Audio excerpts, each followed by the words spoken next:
State Uttarakhand देख रहे हैं आप और मैं हूं आपके साथ सोहन सिंह। अल्मोड़ा के प्रसिद्ध जागेश्वर धाम मंदिर में भक्तों का आना शुरू हो गया है। दरअसल सावन के महीने में जागेश्वर धाम में श्रावणी मेला लगता है जो 1 महीने चलता है। इस दौरान देश के कोने कोने से लोगों के अलावा राजनेता और सेलिब्रिटी भी इस मेले में पहुंचते हैं। पूर्व विधानसभा अध्यक्ष और विधायक गोविंद सिंह कुंजवाल भी परिवार के साथ जागेश्वर धाम मंदिर पहुंचे और भगवान शिव और पार्वती की पूजा अर्चना की। गोविंद सिंह कुंजवाल ने कहा कि श्रावण के महीने में यहां पूजा करने का बड़ा महत्व होता है, इसलिए उन्होंने यहां आकर भगवान शिव और पार्वती की पूजा की और भगवान से लोगों को कोरोना महामारी से बचाने की प्रार्थना की है। तो गोविंद सिंह कुंजवाल जागेश्वर धाम मंदिर पहुंचे थे। इस दौरान उनके परिवार के सदस्य भी उनके साथ मौजूद थे। आपको बता दें कि हर साल सावन के महीने में जागेश्वर धाम मंदिर में श्रावणी मेला लगता है जो 1 महीने तक चलता है। इस दौरान भक्ति का सैलाब उमड़ पड़ता है। भक्त दूर दूर से इस मंदिर में दर्शनों के लिए पहुंचते हैं। कहते हैं कि इस मंदिर में जो कोई भी सच्चे मन से मनोकामना करता है उसकी हर कामना पूरी हो जाती है। तो जागेश्वर धाम मंदिर में श्रद्धालुओं के पहुंचने का सिलसिला शुरू हो चुका है। बड़े बड़े राजनेता सेलिब्रिटी भी सावन के महीने में श्रावणी मेले में इस मंदिर में पहुंचते हैं और उस दौरान इस मंदिर की छटा देखते ही बनती है। आपको बता दें कि इस मंदिर का बड़ा महत्व माना जाता है और अब जो गोविंद सिंह कुंजवाल थे वो भी यहाँ पर पहुंचे। पूर्व विधानसभा अध्यक्ष गोविंद सिंह कुंजवाल यहाँ पर पहुंचे। इस दौरान उन्होंने माँ पार्वती और भगवान शिव की पूजा अर्चना की और भगवान से कामना की कि जो कोरोना महामारी है वो जल्द ही हमारे बीच से दूर चली जाए।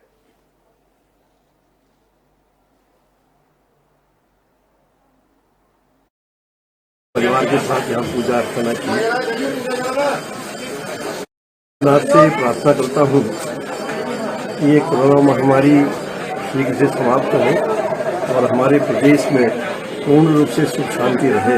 यही मैं ईश्वर से प्रार्थना करने के लिए हम सब ने पूजा करनी है और मैं कितना ईश्वर से प्रार्थना करता हूँ कि हमारे पूरे उत्तराखंड में सुख शांति रहे, सब लोग निरोग रहें और जल्दी से जो ये कोरोना का भय है वो दूर हो सके। उत्तराखंड में सफाई कर्मचारी प्रदर्शन कर रहे हैं। इसी कड़ी में नैनीताल में भी सफाई कर्मचारियों का हल्ला बोल देखने को मिला। सफाई कर्मचारियों ने सरकार के खिलाफ जमकर नारेबाजी करते हुए प्रदर्शन किया।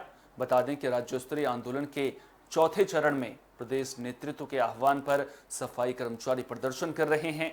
इस दौरान सफाई कर्मचारियों ने कहा कि जब तक सरकार उनकी 11 सूत्री मांगे नहीं मान लेती तब तक उनका आंदोलन जारी रहेगा और सरकार से आश्वासन नहीं बल्कि आदेश चाहिए। सफाई कर्मचारियों ने सरकार से ठेका प्रथा बंद करने की भी मांग की है। तो नैनीताल में भी सफाई कर्मचारियों का प्रदर्शन देखने को मिला है। आपको बता दें कि बड़ी संख्या में सफाई कर्मचारी पहुंचे और सरकार के खिलाफ जमकर नारेबाजी की। साफ तौर पर कहा कि अब हमेशा जो है सरकार उन्हें आश्वासन देकर टाल देती है, लेकिन इस बार वो आश्वासन से नहीं मानने वाले हैं।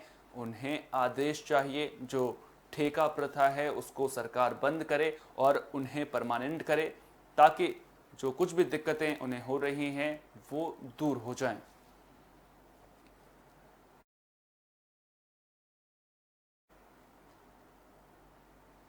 उधम सिंह नगर में भी सफाई कर्मचारियों का प्रदर्शन देखने को मिला। 11 सूत्री मांगों को लेकर प्रदेश संगठन के आह्वान पर दिनेशपुर में सफाई कर्मचारियों ने काम का बहिष्कार किया, जिसका असर पूरे इलाके में देखने को मिला है। सफाई कर्मचारियों ने सरकार से ठेकेदारी प्रथा बंद करने और सफाई कर्मचारियों को नियमित करने की मांग की है। सफाई कर्मचारियों का कहना है कि अगर सरकार ने उनकी मांगे नहीं मानी तो वे उग्र आंदोलन करेंगे। देवभूमि उत्तराखंड सफाई संघ के अध्यक्ष भजन लाल ने कहा कि जो हमारी 11 सूत्री मांगे हैं उन्हें लागू किया जाए और ठेका प्रथा को बंद किया जाए। साथ ही जो कर्मचारी पिछले 8 से 10 सालों से काम कर रहे हैं उन्हें परमानेंट करने का काम भी सरकार करे। तो जो सफाई कर्मचारी हैं वो 11 मांगों को लेकर हल्ला बोल कर रहे हैं।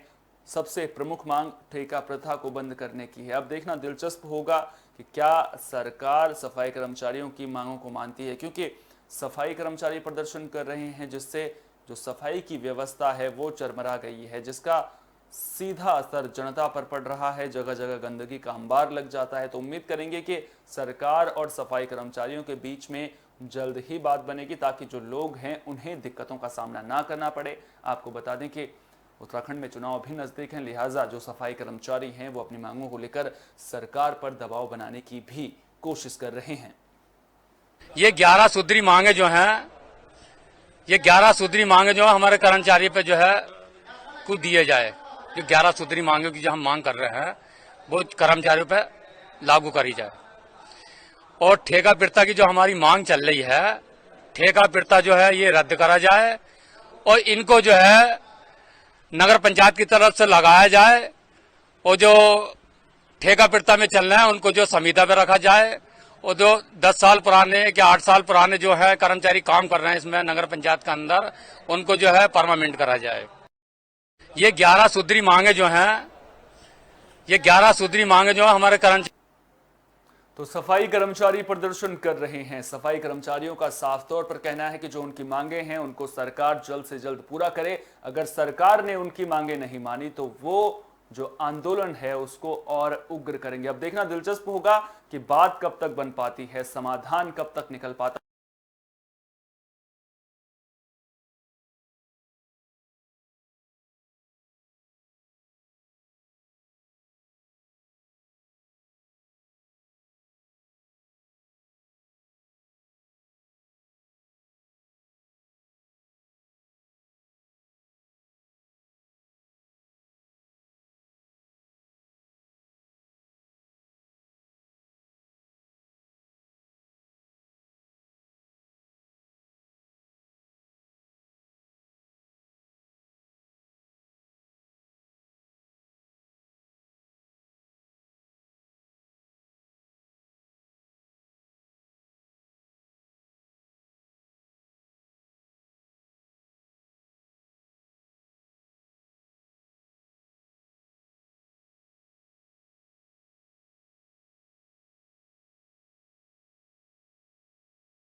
गरीबों की सरकार रही है और हमेशा से उन्होंने जनता की आवाज़ उठाई है। इस समय आसमान छू रहे हैं, चाहे पेट्रोल डीजल हो, खाने का तेल हो, आप देख लीजिए सब्जियां हैं, दालें हैं, सबके रेट बढ़ गए हैं। युवा बेरोजगार है। आज हम लोग यहाँ पे धरने पे बैठे हैं।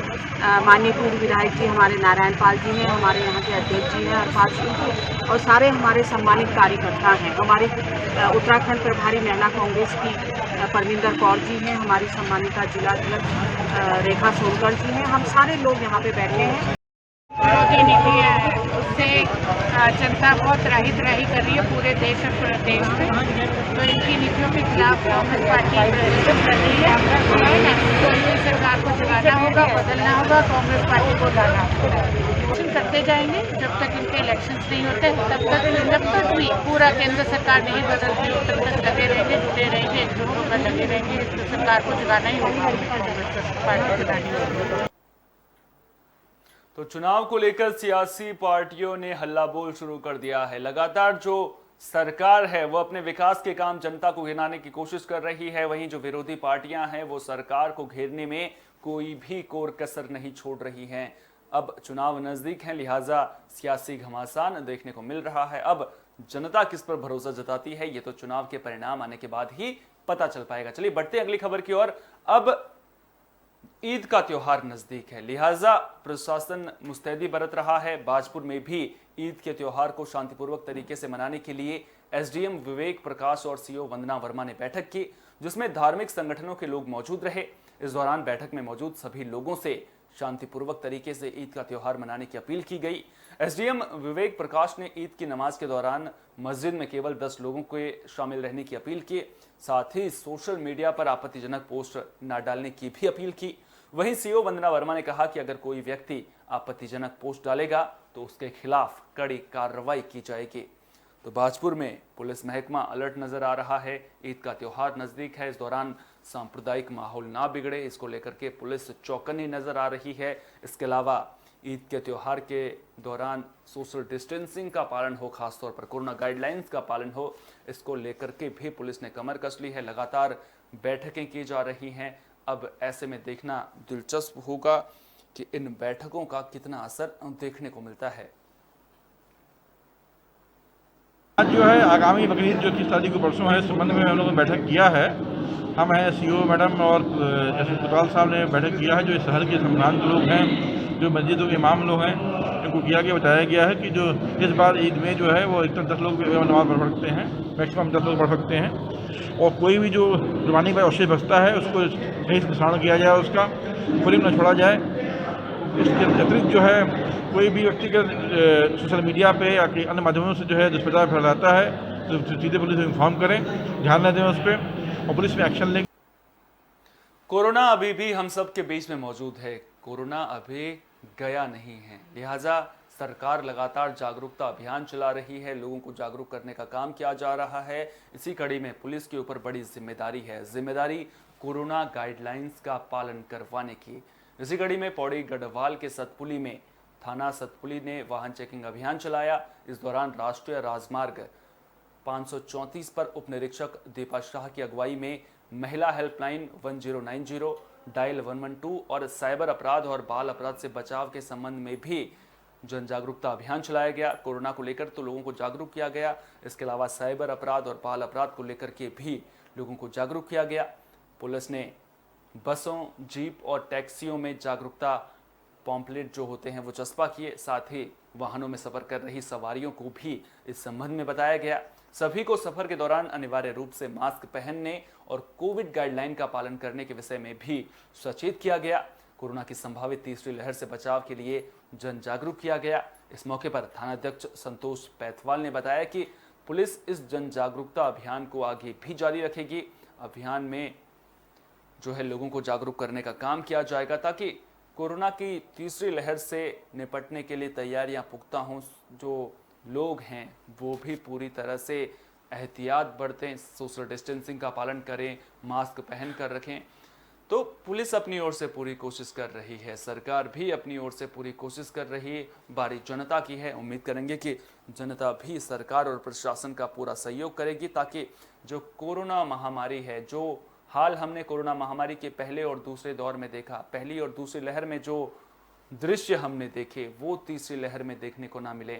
सरकार अपनी ओर से कोशिश कर रही है। लगातार जो मेडिकल इंफ्रास्ट्रक्चर है उसको बढ़ावा दिया जा रहा है, अस्पतालों का निरीक्षण किया जा रहा है, जो डॉक्टर हैं उनकी तैनाती को लेकर के दिशा निर्देश दिए जा रहे हैं। प्रशासन लगातार चेकिंग अभियान चला रहा है, लोगों को जागरूक कर रहा है। जो लोग मास्क नहीं पहन रहे हैं उनसे चालान तक वसूला जा रहा है, सख्ती भी की जा रही है। लेकिन इसके बाद भी अगर जनता नहीं जागती है तो फिर कहीं ना कहीं कसूरवार प्रशासन या सरकार को ठहराने से पहले जनता को अपने अंदर झांक कर देखना होगा। उम्मीद करेंगे कि जो पहले दो लहरों के दौरान हाल रहा वो तीसरी लहर में देखने को नहीं मिलेगा, क्योंकि विशेषज्ञ लगातार तीसरी लहर को लेकर चौकन्ना कर रहे हैं।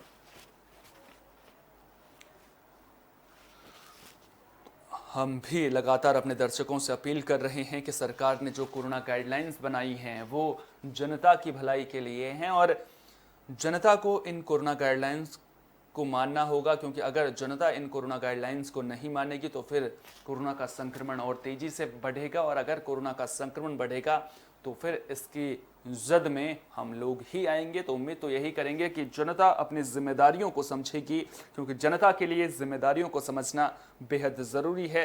तभी कोरोना महामारी को हराया जा सकता है। केवल सरकार या प्रशासन अकेले दम पर कोरोना महामारी को नहीं हरा सकते। सरकार कोविड गाइडलाइंस बना सकती है, प्रशासन सख्ती कर सकता है, लेकिन मानना तो जनता को ही पड़ेगा और मैं बार बार जनता शब्द पर इसलिए ज़्यादा जोर दे रहा हूं क्योंकि हमने पहली 2 लहरों में देखा है किस तरह से लोग कोरोना की लहर होने के बावजूद भी सोशल डिस्टेंसिंग को तोड़ते नजर आए थे, नियमों की अवहेलना करते नजर आए थे। हमने देखा था किस तरह से बाजारों में भीड़ जमा हुई थी। तो उम्मीद तो यही करेंगे कि इस बार वो नज़ारा देखने को नहीं मिलेगा। तीसरी लहर अगर आती है तो उस दौरान लोग ज़रूरी होने पर ही घरों से बाहर निकलेंगे, और अगर बाहर निकलेंगे भी तो उनके चेहरे पर मास्क होगा, सोशल डिस्टेंसिंग भी देखने को मिलेगी, और लोग बार बार हाथों को भी सैनिटाइज करेंगे और बार बार हाथों को धोएंगे। तभी हम इस कोरोना महामारी से बचकर रह सकते हैं।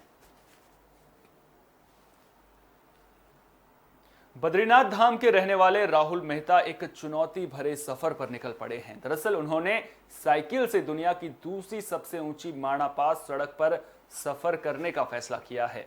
बता दें कि माणा पास सड़क 18,399 फीट की ऊंचाई पर स्थित है और आज तक यहां कोई भी साइकिल से नहीं गया है। उन्होंने कहा कि वे अपने सफर के दौरान युवाओं को स्वास्थ्य के प्रति जागरूक करेंगे, साथ ही पर्यटन को भी बढ़ावा देने का काम करेंगे। बता दें कि इससे पहले राहुल मेहता बेहद ही दुर्गम गुफ्तखाल ट्रैक की यात्रा कर इंडिया बुक ऑफ रिकॉर्ड से सम्मानित किए जा चुके हैं, लेकिन ये साइकिल यात्रा बेहद ही मुश्किल होने वाली है क्योंकि बेहद खराब सड़क और बेहद खराब मौसम के साथ हिमनद भी उनकी राह में रोड़ा डालेंगे। बावजूद इसके राहुल ने इस चुनौती को स्वीकार किया है। बता दें कि बद्रीनाथ से माणा पास की दूरी 52 किलोमीटर है। तो राहुल एक ऐसे सफर पर निकल पड़े हैं जो बेहद ही चुनौतीपूर्ण होने वाला है। माणा पास सड़क की यात्रा उन्होंने करने का मन बनाया है और ये यात्रा वो साइकिल से करने वाले हैं। और साइकिल से यात्रा करना इसलिए मुश्किल है क्योंकि इस सड़क पर आज तक कोई भी साइकिल से नहीं गया है। सड़क जो है वो बेहद खराब है, मौसम जो है वो इनके खिलाफ रहेगा, उसके अलावा हिमनद का खतरा भी लगातार बना रहेगा। तो अब देखना दिलचस्प होगा कि राहुल इस यात्रा को कैसे पूरी करते हैं।